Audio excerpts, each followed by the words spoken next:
They call me Squirrel. What's going on, Squirrel Squad? It's your boy, the Squirrel, and tonight we're looking at Dylan Moran has a fight with a coffee barista.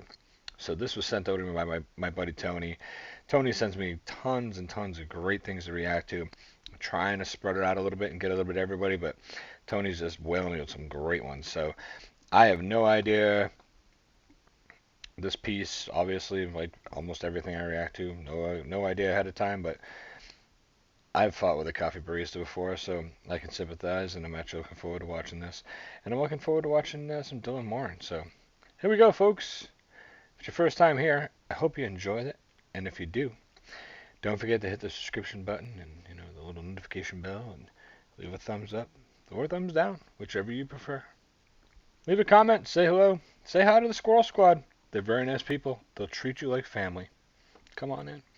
One morning, my wife woke me up. I just heard this voice. Sunday morning, 7 a.m., midnight, right? And I'm in deep communion with the pillow. The pillow is here. I heard this voice. Dylan, what? Dylan, what? Wake up. What is it? The rabbit. Oh, fucking rabbit. No, listen, rabbit is dead. No, really, he is. Listen. He has no head. No head? To get up. I went into the garden. There was this perfect rabbit. Perfect. Not a hair out of place, not a drop of blood, not a blade of grass moved. No head. Nothing. And a 5-layer modernist fox shit right beside him. Might as well have had a card on the top saying, "That's how I do. I'll see you later." A 5-layer modernist fox shit. I might save that and use that as like an insult to someone. Like you're like a fucking 5-layer modernist fox shit. But that's really how do you think that up? Like you're sitting at home and you're writing comedy like 5 layers.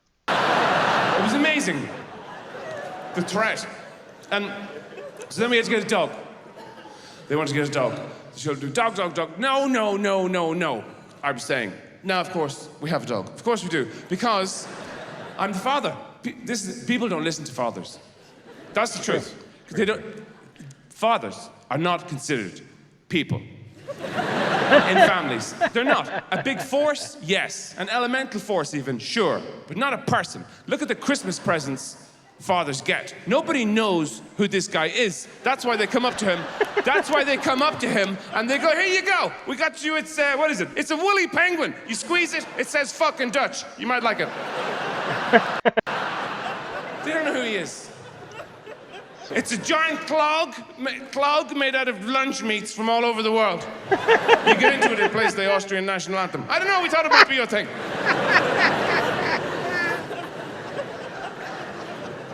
They don't know who the guy is. So of course we have a dog. Now I didn't want to be here standing talking about my fucking dog either, okay? That was never the plan for me. I didn't want a dog. I didn't want to stand up here and talk about it. You know, I remember passing these guys in the hills around where we live. These guys standing there in their Barber jackets with some huge animal on a leash.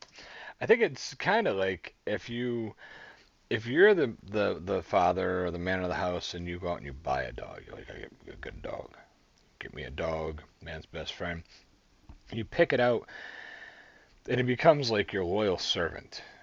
But if the family forces you to get a dog, you've been promising them a dog forever, and you have to get a dog, you're not mean to the dog, but you're always like, oh, dog's such a dumbass.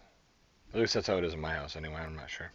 Taking a shit in the weeds, and they would look at you with this face as if to go, "What can you do, eh?" Well, you could not look around for excuses for giving up on your dreams. You fucking loser. That's what you could do.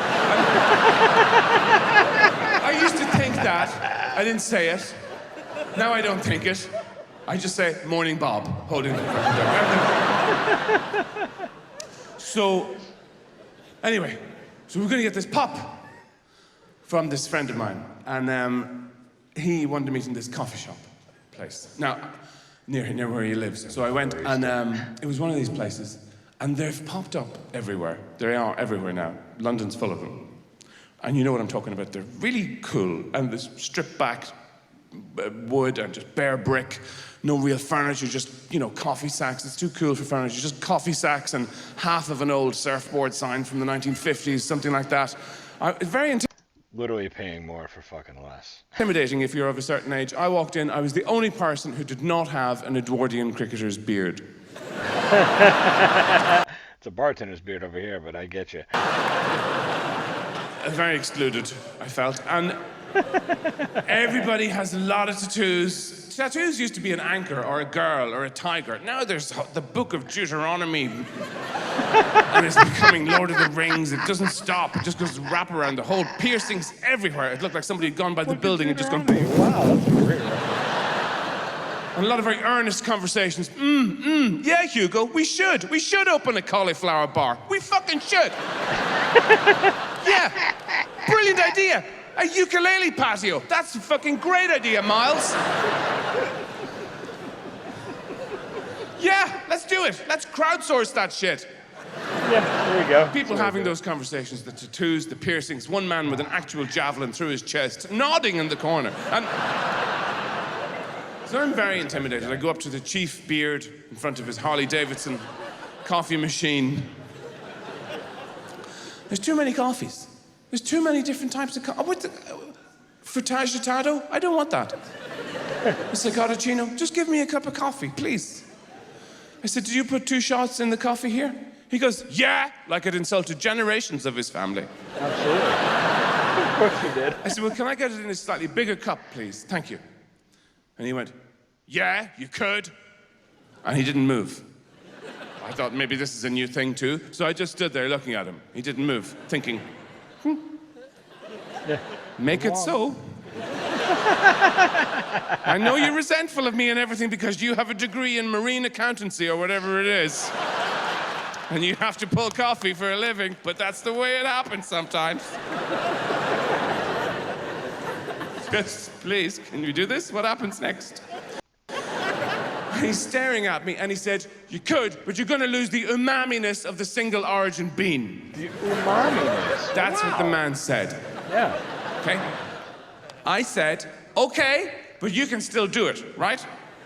It's pretty neutral. Very mature. Isn't it mature?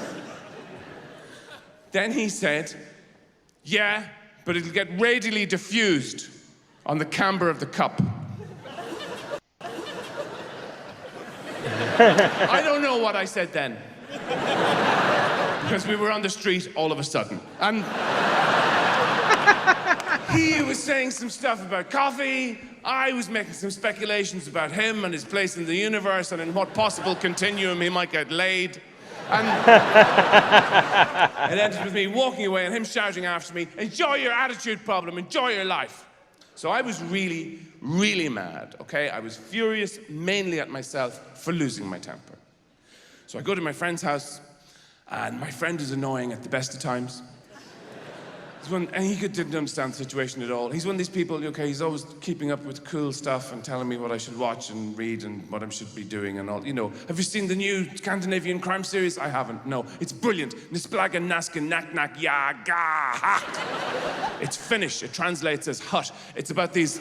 It's about these 3 detective fishermen who get trapped in the hut over the winter. They're all in love with each other. One of them goes deaf because it's so cold. The other one gets fat because he has a lot of bait hidden in the hood of his parka.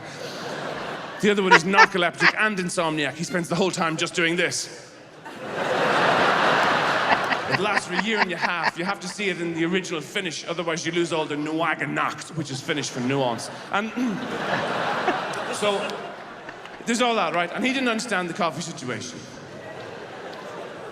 He was just following me around going, how can you argue with the coffee guy? Hi, can I get coffee? How can you have an argument? I didn't want to talk to him. I just wanted to sit down.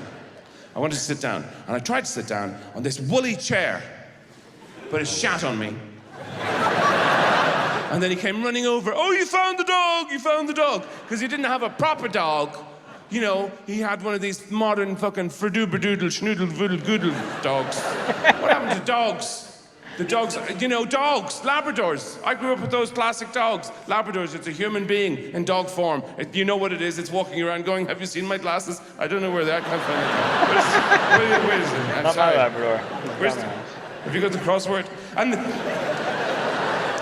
even if they're annoying, you can recognize them. You know, a spaniel, you know, it's like some drunk auntie at a party, one whose ears keep going into their mouth and they have to spit them out.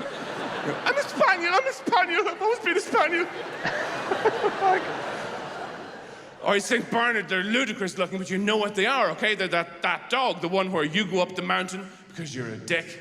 All those people doing those sports, ridiculous sports, calling you in the middle of the night in January, hi, I'm stuck up the mountain, it didn't go well.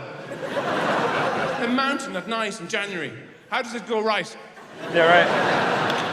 What are you doing? We're having a curry. Go away. Click. There.